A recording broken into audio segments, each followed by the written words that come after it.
Here and Now, the program featuring the news and interests of the African American community.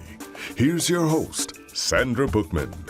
Coming up, universal childcare, what the Daycare Council of New York is doing to support working families. Also ahead, how innovative programs in the Mayor's Office of Criminal Justice are improving public safety and reducing incarceration. A closer look at athletes of color breaking barriers and reshaping the world of sports. We're sitting down with the granddaughter of Jackie Robinson and honoring the greatest, the commemorative stamp featuring Muhammad Ali. Plus, the Tony-nominated creators of Cats, the Jellicle Ball. That's all ahead on Here and Now. It was one of Mayor Zohran Mamdani's key campaign promises, free childcare for 2-year-olds in New York City. Governor Kathy Hochul is partnering with him, pledging universal and affordable childcare across the state. Now, President Trump's threat to block federal funding to New York certainly puts those programs in jeopardy. At least that's the concern. And though a federal judge has blocked that move and kept the money flowing, concerns remain. Here to tell us more from the Daycare Council of New York, our Executive Director, Tara Gardner, along with Chief Policy Officer, Gregory Brender. Thank you both for being with us this afternoon. This issue certainly on the minds of a lot of New Yorkers, whether you're in the city or outside the city. So first of all, I'm going to have you explain to me what the Daycare Council is. Absolutely. So we are a multi-service support organization. We provide technical assistance and guidance to childcare providers across the 5 boroughs of New York City, home-based providers and center-based providers. We are the membership organization for center-based providers in New York City who mainly contract with New York City public schools.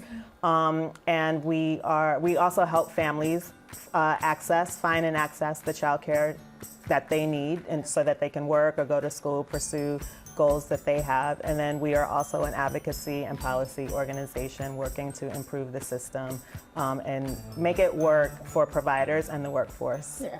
And, you know, I don't have children.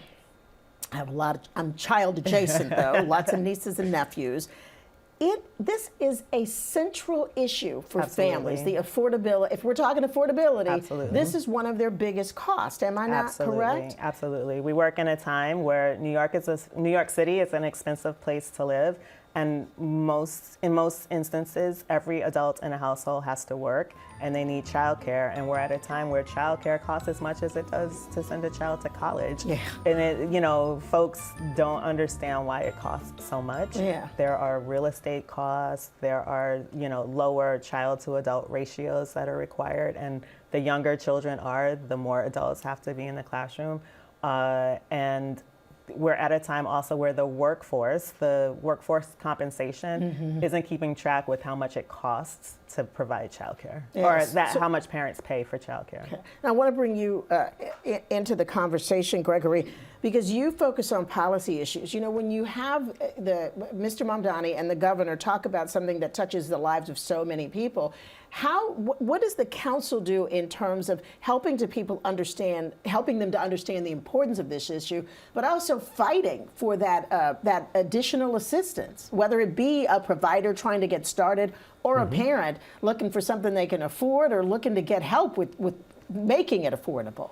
We're really excited about all the possibilities to really move towards a universal system and move towards a system that supports providers. And we are hopeful and really interested in working with both the state and the city. And it's just thrilling to see so early in the year and early in the state and city's budget process a significant commitment coming from the governor and coming from the mayor.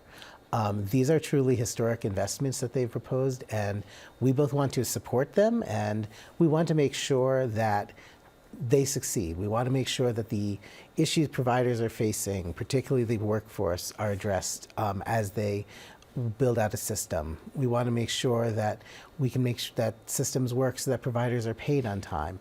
And we want to work to make sure that where slots go, the type of slots, the hours that are provided really meet the needs of families. Yeah. And, go ahead. No, that's okay. Yeah. I interrupted you. Yeah.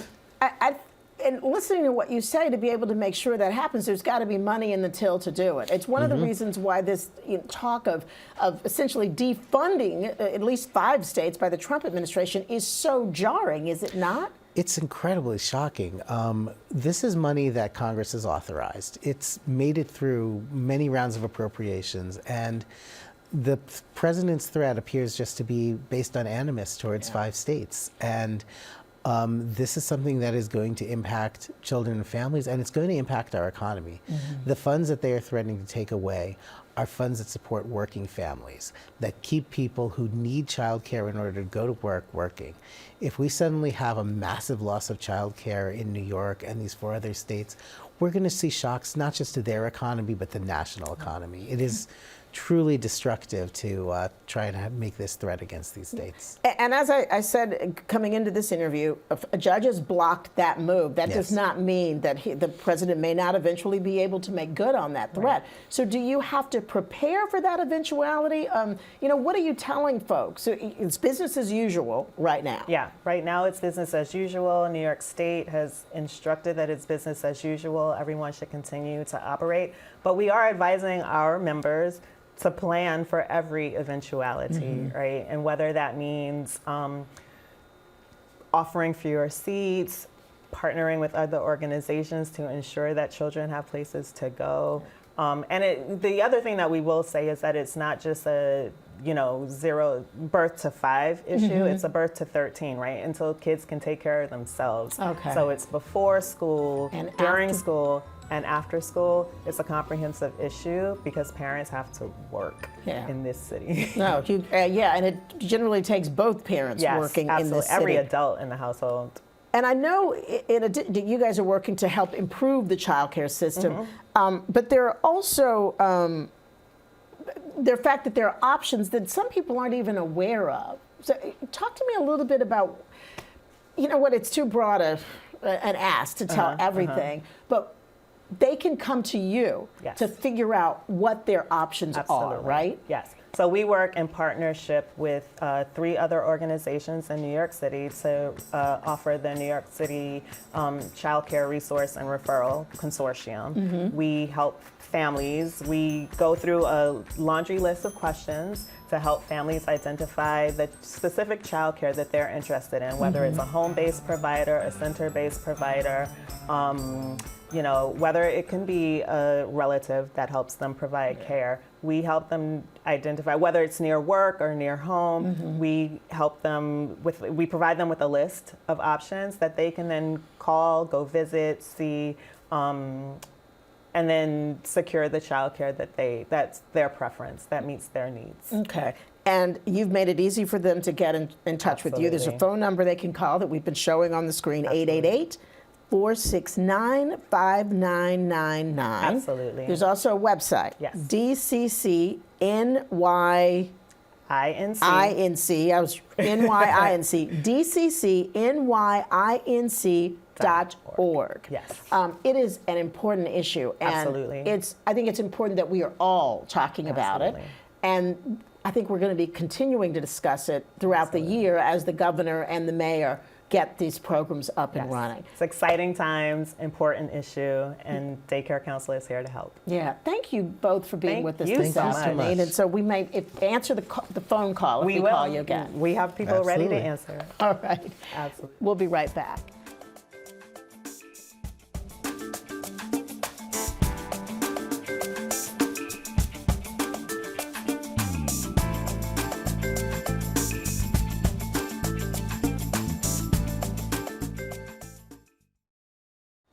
Keeping city streets safe and changing lives for the better. The Mayor's Office of Criminal Justice is accomplishing those goals through innovative programs that focus on prevention, rehabilitation, and job training. A filmmaker apprentice program and training for a commercial driver's license, those are just some of the initiatives being offered here. To tell us more, here's the director of the Mayor's Office of Criminal Justice, Deanna Logan. Thank you for being with us this afternoon. This sounds like a fantastic program in a city like this. So talk to me about just the purpose of this office. So the Mayor's Office of Criminal Justice is to look at old problems and come up with the solutions that meet the moment. And in our office, we're looking at the marriage of public health and public safety in order to keep us safer. And so this office has been around through several administrations, and it will not be changing in the new administration, right? It is part of the city charter, so it is here to stay. It serves the mayor. It aligns the mayor's vision of what is needed for New Yorkers and delivers them. I love the way you said this has been around for a long time and it meets the moment, because when I was reading through information about the program, I was like, man, this is it to me, it really did speak to where, because I presume a lot of the folks that you are dealing with in this office are probably young people, right? That is correct. We are looking at what it is that young people in neighborhoods that have been very disinvested, what they want to do with their lives. When I was growing up, people wanted to become apprentices, right? They wanted Grady, you wanted to be an electrician, you wanted to do those things. We did a focus group with young people. What do you want? Media. Yeah. We took that and we said, okay, what can we do to support these young people, give them careers in media, and let them know that they're more than the neighborhood that they're in, they're more than the violence that they have seen. They can do it. Yeah. And also, before we get to some of the initiatives, which to me are really exciting, I mean, if I was a young person looking at this seemed that you could find something that does, hold your interest and gives you some options in life. Where do the participants come from? How do they come to your attention and become part of this program? The people who are coming in through for like Flip the Script, which is media, they'll come in from neighborhood organizations, through DA's offices. NYPD may say that they're young people that we have encountered that look like they could use some support and would be good for the program. So we do screenings of individuals to make sure that they are ready to take advantage of the opportunities. The district attorney's office has part of the referral process. A neighbor can raise from one of our community organizations, can say, here's an individual. Okay. They can get a slot. So we've said justice involved, but are we talking about kids that have gotten into trouble, that have been charged, or maybe they've had a brush with the law, and once you had a chance to figure out what was going on with them, you're like, this kid, all he needs is some guidance and direction. He doesn't need to be in the system. All of the above. Okay. In addition to individuals who have had trauma from losing a loved one to gun violence, because we know that individuals who have lost people also are at risk for getting into the criminal legal system. Yeah. So it's really identifying those people who have had that trauma and giving them a way to address the trauma and move past that trauma. Yeah.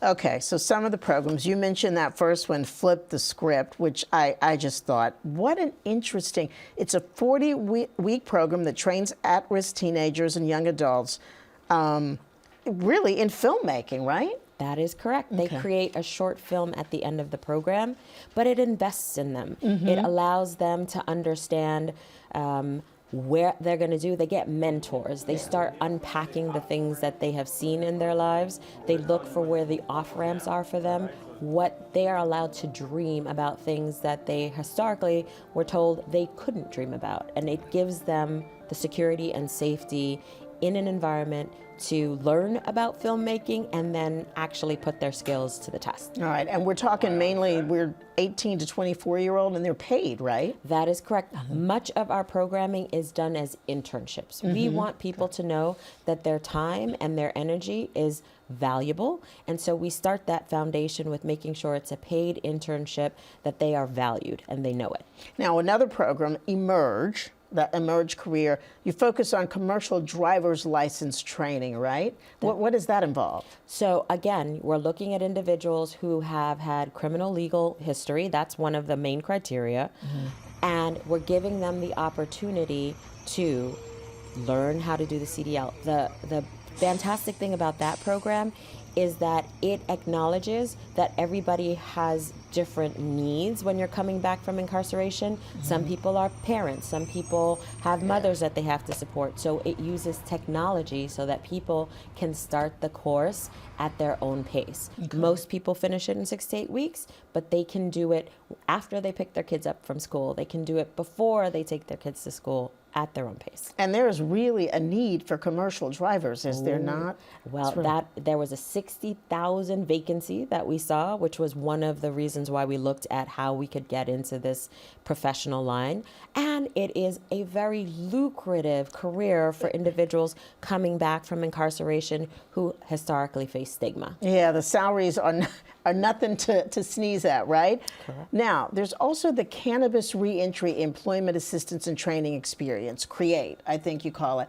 And I know that there's the program that if you were involved in this system because of a drug conviction, but we're not talking about those folks, are we? Well, yes, we are, because here's the law that allowed cannabis to be legal in New York really spoke to how do we make sure those people that have been most negatively impacted by the enforcement of cannabis are getting the opportunities. So here we have an industry that's burgeoning. You need individuals who can come in and handle every aspect of the industry, from the bud tending to the delivery to the sales to the marketing to the security. And how do we make sure that those people that have been most negatively impacted get the training and opportunity to be in this industry? In the legitimate industry. And I'm looking at it here. Last year, 100% of the graduating class found jobs. That is correct. With a salary range between $80,000 and $125,000 on our commercial driver's license program. Yes, exactly. Yeah. So and that is really what you are trying to not only get these young people to understand, to give them the training, but also employers to understand that these are not just people you throw away. They just need a leg up. Thank you for that, because people coming back from incarceration face so many barriers. The ability to have just that opportunity, that chance to do more. They have families that they're coming back that they want to support. They have dreams of what their lives can be now that they have paid their debt to society. This is amazing work for them. And honestly, everything about the program sounds amazing. I'm going to send folks to criminaljustice.cityofnewyork.us for more information about the program.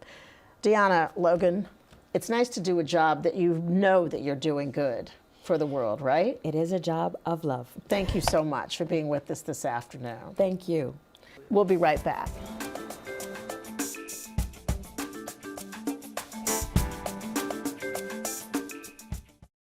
Cats, the Jellicle Ball is a reimagined Broadway production of Andrew Lloyd Webber's Cats. It's an electrifying underground ballroom-inspired production celebrating culture, community, and dance. The 2026 Broadway production earned 9 Tony nominations, including Best Revival of a Musical, Best Direction of a Musical, and Best Choreography. And joining us today is the co-director of Cats, the Jellicle Ball, Jalon Livingston. Did I say your name right? Jalen Livingston. And choreographer Amari Wiles. Okay, Jalen, I owe you. Oh, good. Congratulations. Thank you. 9 Tony nominations. Thank you so much. I'm going to, each of you, how did you react when you find out? How did you first find out? Well, I really am like a musical theater Broadway nerd. I grew up watching the Tony Awards every year. And so I stayed up and invited a couple of my best friends over, and we sat on the couch and watched and held each other and screamed and did all the nerdy things. And yeah, that's how I found out. Then I just went to get a smoothie and have the rest of my day. I think that's wonderful, having a childhood dream come true. And what about you, young man? I am a natural-born busybody. I am a workaholic. So the night before, I was working, teaching. So when I got home, I crashed and I missed everything in the morning. But I got so much love when I woke up through text messages and posts on Instagram, and that really made me feel amazing to wake up to. So it was great. Yeah. Well, I can only say you guys earned it. You definitely earned it. So what is it about? When you say reimagined Cats, because this ain't your mama's Cats, as they say, that's for sure. So when people ask you, so what is it about? What is it about? What do you tell them? Yeah, I mean, it is the story of Andrew Lloyd Webber's Cats told through the lens of the ballroom, culture, and community. But what that means for an audience is that you're not seeing actual cats on stage, you're seeing humans. And we're interpreting the poetry of T.S. Eliot through the lens of the broad human spectrum, as complicated as we all are as humans, as joyful, as fearful, as, fierce and not.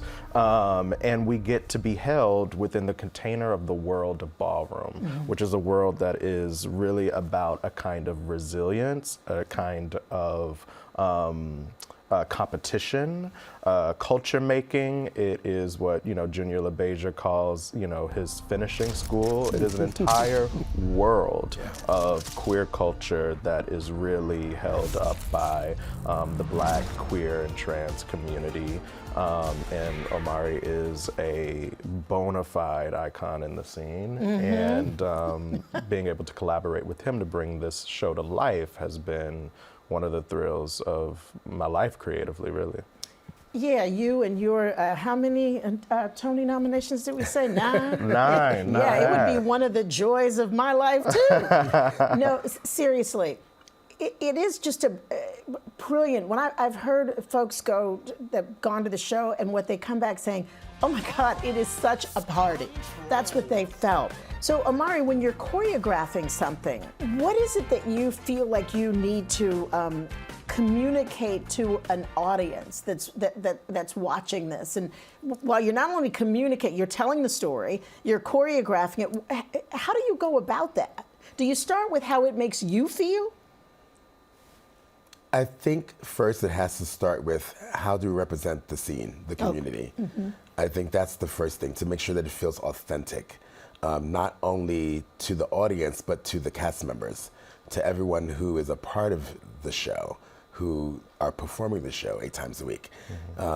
So the first thing we did was really train them in ballroom culture, not just in Vogue dance styles, but understanding the multiple categories that we have in ballroom, and the energy that it is to be in a club setting, the energy that it is to be in that world, the energy that it is to compete amongst each other, the desire to want to be grand prize. Like, that's the energy that we built in the choreography. So even a small gesture feels big in this world and on that stage. Yeah, when you're talking about, something that brings with it this sort of powerful, and people identify it with it, how much of a challenge as a director is it to not let that overshadow the actual story that you're trying to get told? Yeah, I mean, it's a great question. And I think one way I would get at it is just the task in front of us is so difficult. Like, we really actually can't really think about some end result. Like, how do you eat an elephant one bite at a time? And I think that's what this process has been. And I remember when we did the show off Broadway, it was a great shock to me that the audiences, were losing their minds and freaking out and because the idea of mixing ballroom and cats together already is such a kind of daunting task artistically. Though not for Omari. Though there's this sense that we all had that we knew that it could work enough to go down the path of mystery, but it has been honestly a surprise and such a well-received phenomenon to have the audiences do what they do in that theater. And just to say, our audiences are across the entire spectrum of identities and expressions. We see people in the audience who are 6 years old seeing their first Broadway show at Cats the Jellicle Ball, and we have people who are 80 dancing in the aisles as well. And so it's very rare to create an event that can hold all of that, and it's very rigorous, and it's very, very difficult to get it just right. And Omari, I know you've had a chance to dance with quite a few people. Somebody said to me, name dropping here, Janet Jackson, Beyonce are choreographed for them. So how does this compare? I mean, getting a Tony nod is pretty damn good. And for my debut as well. It is amazing to be able to, I mean, I don't think this can compare to anything that I've done before in the past. I mean, everyone that I've worked with, has come into my life, and that work has come into my life at a different part. And this work is really speaking to everything that I've worked on, all the hard work that I've put into my craft and this community, and what the community has given back to me. This is my opportunity to say thank you to Ballroom, and also my opportunity to say thank you to the stage. It's a place that I live, it's a place that I feel comfortable, and so any runway, it's a Jellicle ball to me. Okay, and a Broadway stage is even better. Many people saw it, the first run of Cats. What do you say to them coming into this one about any expectations they might have? Yeah, I would say that it is a tighter show on Broadway. It is somehow a deeper show on Broadway. Yes. It is somehow an even bigger party on Broadway. But the old Cats, because a lot of people saw that one, and when you say Cats, you mean the original Cats? The original. I said the old Cat. The original one. Because people do come in with an expectation. Yeah. It's so fascinating. There's so many people who love the original production and come to our show and are kind of gagged by how much of its essence is still there, that we actually are honoring the original material as much as we are reimagining it for today. The original Old Deuteronomy, Ken Page, before he passed, he got to see our production off Broadway. And when he saw it, he hugged me and wept on my shoulders and said, "You maintain the spirituality." And so there's all these levels that are already there in the original production that I think people feel so grateful that we continue to honor. And something that I always am thinking about in these days is that, like, there's a large group of people who think they hate Cats, and there's a large group of people who love Cats, and both are coming to our show and enjoying themselves. And I feel like that is bridging a gap that is as wide as Democrat and Republican. Oh, listen, okay. This ain't that show. We're not going to get into that argument. All right. Cats, the Jellicle Ball on Broadway right now at the Broadhurst Theater. CatsTheJellicleBall.com for tickets. Run, don't walk. So happy for both of you. Thank you. Thanks for having us. Well-deserved honor, and we're keeping our fingers crossed. June 7th, right? June 7th. For the Tony Awards. All right. We'll be right back.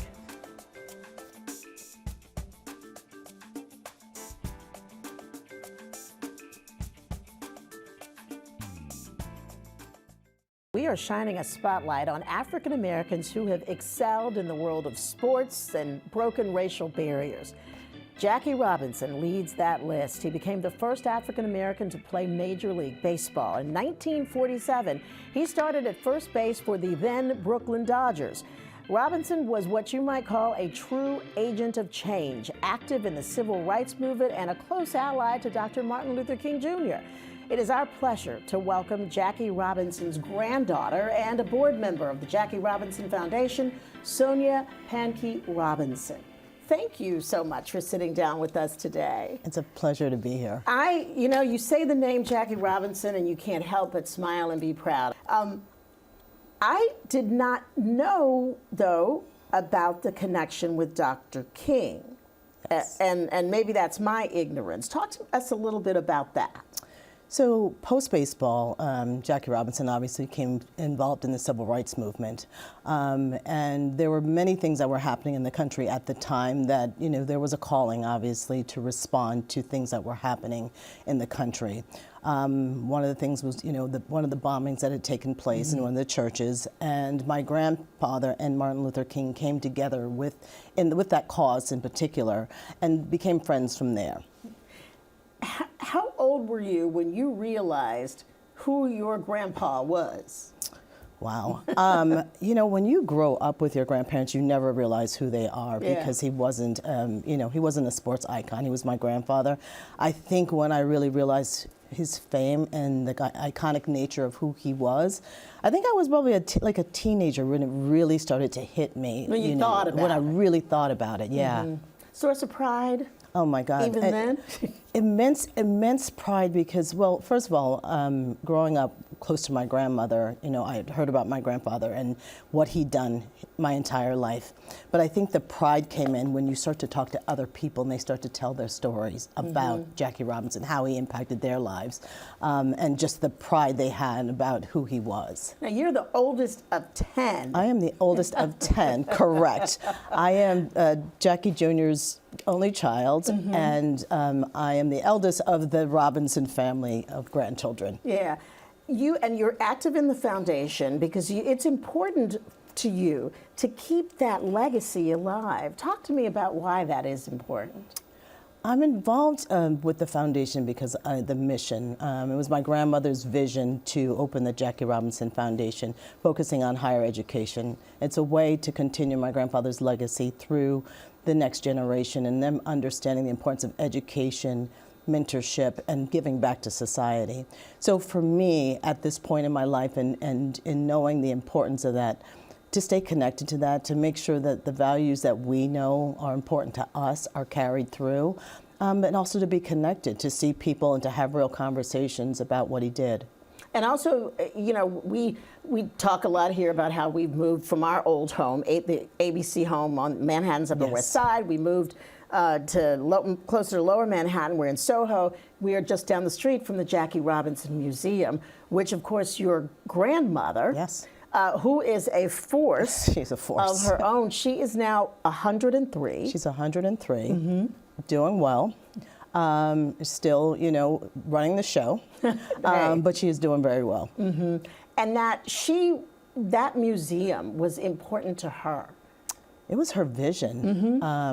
I would say my grandmother is one of the original visionaries, and I think I get my inspiration definitely from her because she was always planning and thinking ahead, and she just had this idea where, you have people come in having these conversations around history, around archives, and storytelling. And that's the perfect place for people to come together, to have conversations that you wouldn't normally have. You have them when you're walking around the floor of the Jackie Robinson Museum. Yeah, and one of the things that I loved, the kids come in, it's like a story time. It's story time. Yeah, story. It is, right? Yeah, it's story time. I'm saying it right. Yes. And they come in because literacy is very important to your grandmother. And the museum has made that part of its calling. Absolutely. And I think story time is important. It's because you bring these children in and they sit together and they listen and they learn. They learn about who Jackie Robinson was, but they also learn about, being good citizens, and it's an important conversation to have with them.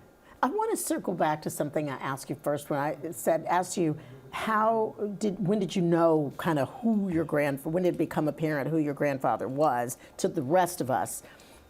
What was he like as a grandfather? I mean, to us, he's Jackie Robinson. He's on a pedestal. He's number 42, almost godlike. Yeah. But to you, he was like Papa. He was Grandpa. He was Grandpa. My grandfather lived a short life, as you know. Sure. So I only knew him up to a certain point in my early years. But the impact that your grandparents have on you and the memories that you have, I don't have tons of memories, but I have some special ones that are important to me because of the person he was and the grandfather he was. Whether it was coming to get me to spend time with them on the weekends, because I certainly spent almost every weekend with my grandparents. Just like larger than life, he's a big guy. Both my grandparents are big guys. But they're so influential in the family because you saw how the family, when you have a strong matriarch, you see it. And you know it and you feel it, but you're a child and you don't understand it. But what we saw was something that was much larger than that I knew. He carried himself like the man he was. Like a man he was. I mean, I think, we say baseball. Of course, he was Rookie of the Year in 1947, 6 World Series, numbers been retired all across Major League Baseball. Started a bank at a time when African Americans were not doing that. They couldn't even go into a bank and get what they needed. Absolutely. Those are the things that's all part of his legacy. And I think sometimes we forget about all those things, that his activism in the civil rights movement, which we've talked about. That's right. Do you feel almost compelled? You got to keep those things going. Yes. In your own way. Absolutely. I think, what's important is having a relevance of the story for today's consumer market children's society. And I think what we're trying to do is to contemporize it and tell stories in a way that people can relate to. You know, in 53 years and what he did, I say it's a blueprint in many ways, and it's a story that we want told in a different way so that people and children can understand his impact on society. Yeah, and I suppose not just his impact in society, but also his impact on what their own futures might be, the possibilities. The possibilities, right, and seeing themselves in him and what can be versus what is. Yeah. JackieRobinson.org. Yeah. That is the foundation. That is the foundation. JackieRobinsonMuseum.org. That's the museum. And I suggest that you go to those websites, support both, and please give us our best to your grandmother. Absolutely, I sure will. Thank you. You've got those genes, don't you? Yeah, a little bit. Thank you. Thank you so much. It's a pleasure. We will be right back. Stay with us. 2 words, the greatest. That's all it takes to know who we are talking about. Boxing great Muhammad Ali, but he was so much more than that. And that is why the U.S. Postal Service is honoring his legacy with a commemorative forever stamp. Joining us this afternoon is Lonnie Ali, the widow of Muhammad Ali and vice chair of the Muhammad Ali Center. Also with us, stamp designer and art director of the United States Post Office, Antonio Alcala. Thank you both for being with us this afternoon. Well, thank you. Thank you for having us. I want to start with you, Miss Ali. Just your reaction to having your husband honored in this way. You know, it's such an honor actually for his legacy, and just to have this stamp in circulation now, for it to come to fruition and actually have it unveiled and be out there in the world. It's an honor not just for me and Muhammad's legacy, for our entire family. And this is something that is often attributed to him, but I want to ask you about it, that he was once quoted as saying, "I should be a postage stamp because that's the only way I'll ever get licked." Did he actually say that? He actually did say that, Sandra, but guess what? You don't lick postage stamps anymore, so he still hasn't been licked. Okay, well, but Right? I think we knew what he meant, right? Yeah, of course we did. Of course we did. But you know, just the fact that this is a forever stamp, it's, you know, which his legacy is forever, enduring, always relevant. It's the perfect, almost the centerpiece of his legacy of having this stamp, because it will endure forever. Yes, yes, it will, as will his legacy. And I want to bring you in, Antonio, because you sort of had the job of choosing what images of this great man should be placed on a stamp. And I believe we're talking about 2 different images. How did you choose? How did you select these? Yeah, it's a huge task and challenge to figure out how to pick the right image to represent such an amazing person in our nation's history.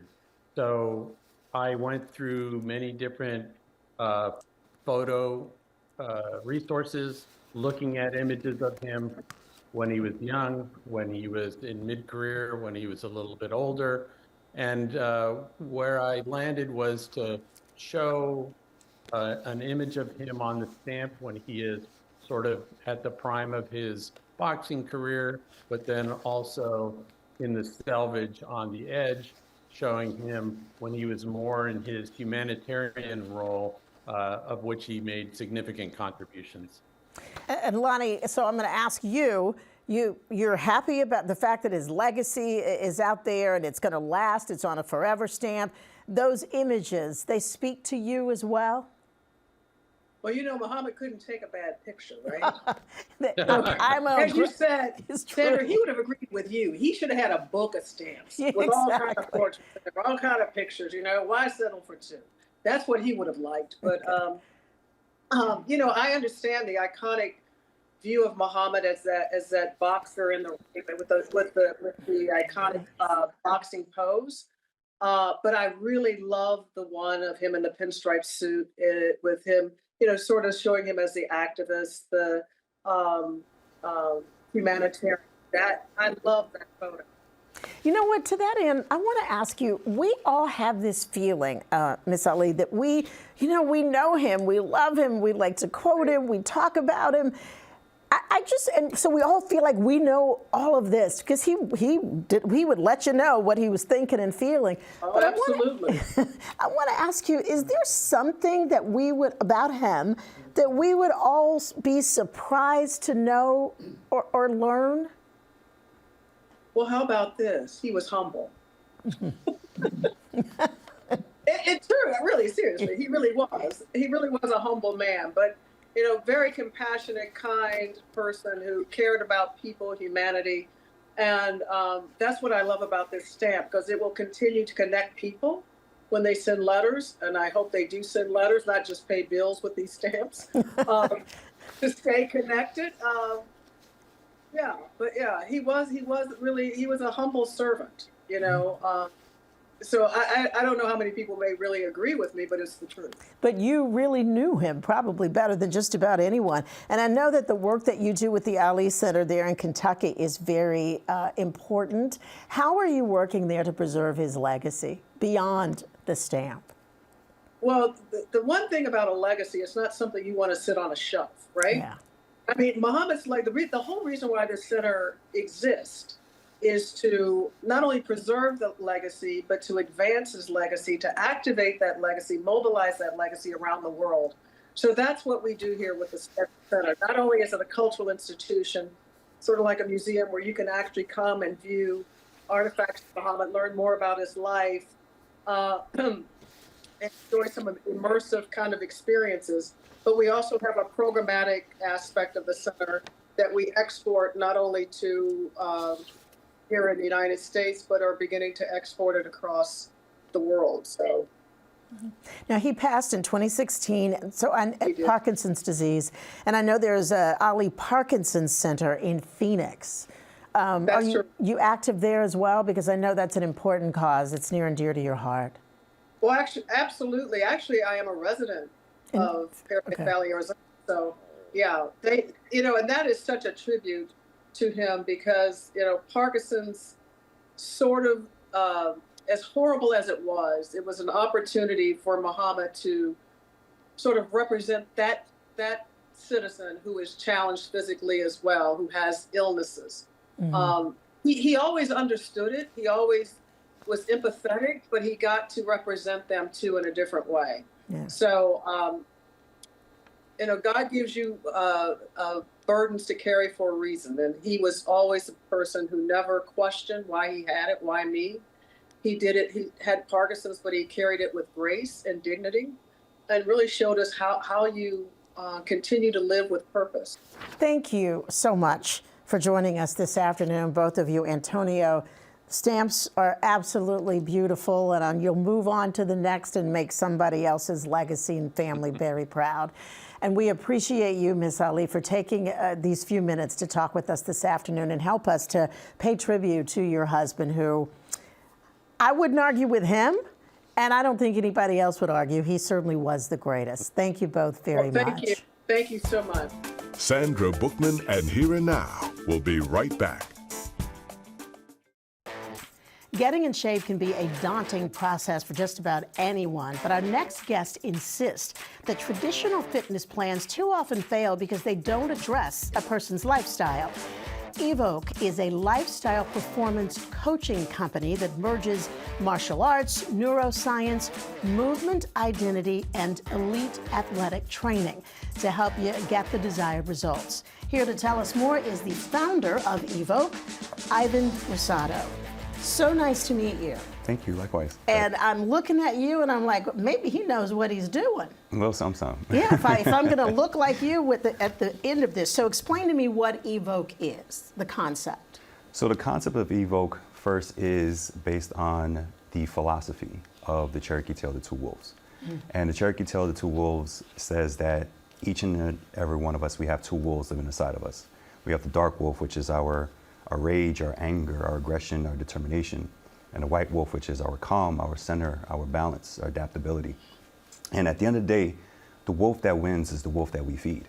And that philosophical component of Evoke is our energy, so to say, that drives the idea that no matter what you do, whether you're someone that sits down all day or you're someone that's on your feet, constantly moving around, you have to be able to balance both wolves, both the strength in you, but also the calm.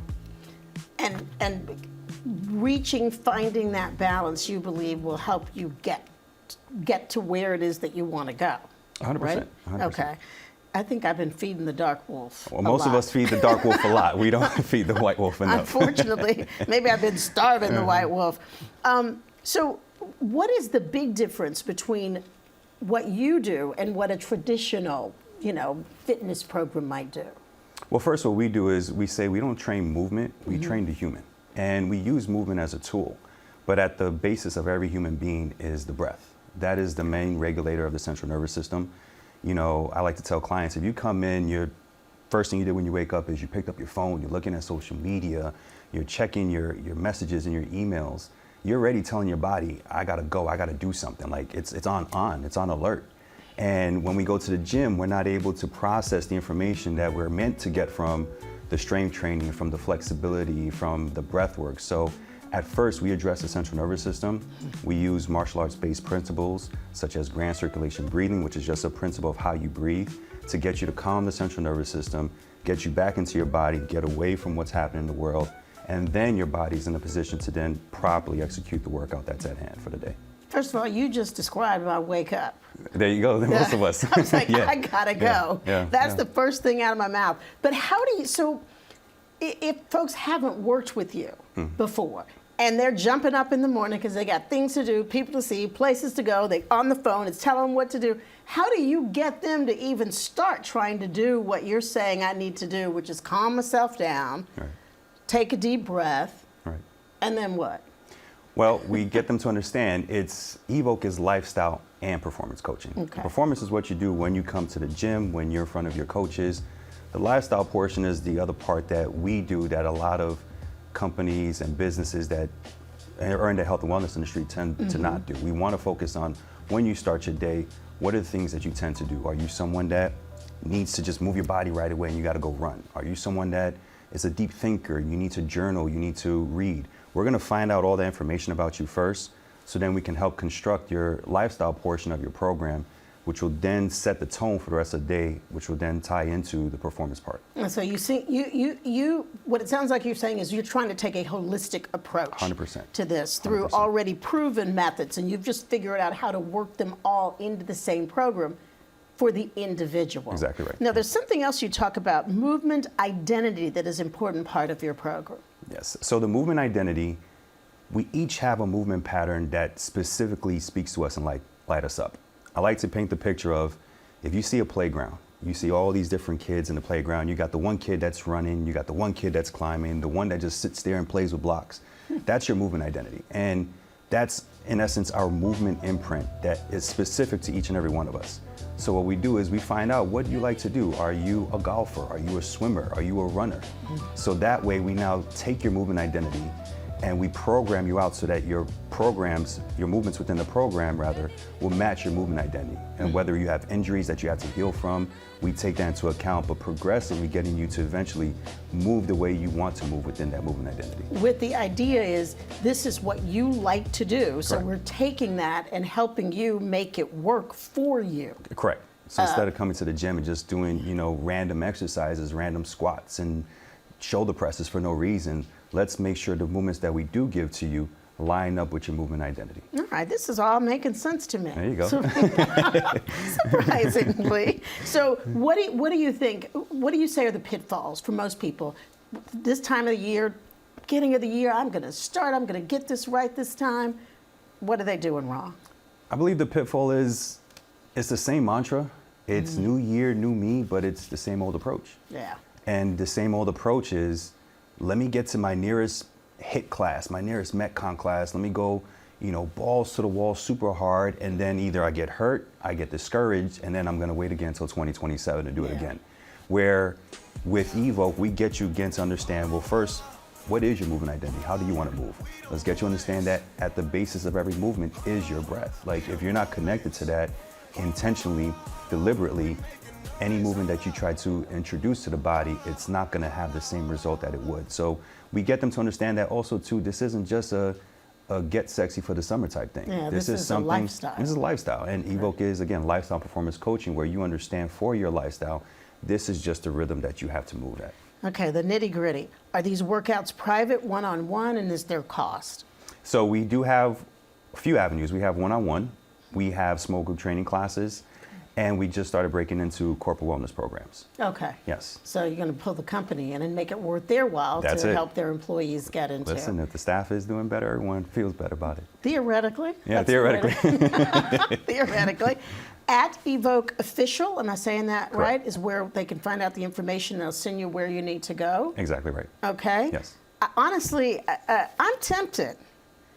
But I'm afraid in February I'm going to be like, no need to be okay, I'm going to afraid. go have a martini and not be trying this anymore. I already know that white wolf. We're gonna cultivate that white wolf of yours. All right. A pleasure to meet you, Ivan Rosado. Likewise. Thank you so Evoke at Evoke Official. Yes. And find out the information. Good luck. I think we're going to have you back to see what, not my results, but somebody's results. Awesome. Thank you so much. Thank you guys so much for joining us this afternoon. If you missed any portion of today's show, you can watch at abc7ny.com/herenow, or you can listen to our podcast wherever you subscribe. If you'd like to comment or share your story, email us at herenow@wabc.com, or you can follow us on Facebook and Instagram. I'm Sandra Bookman. Enjoy the rest of your day.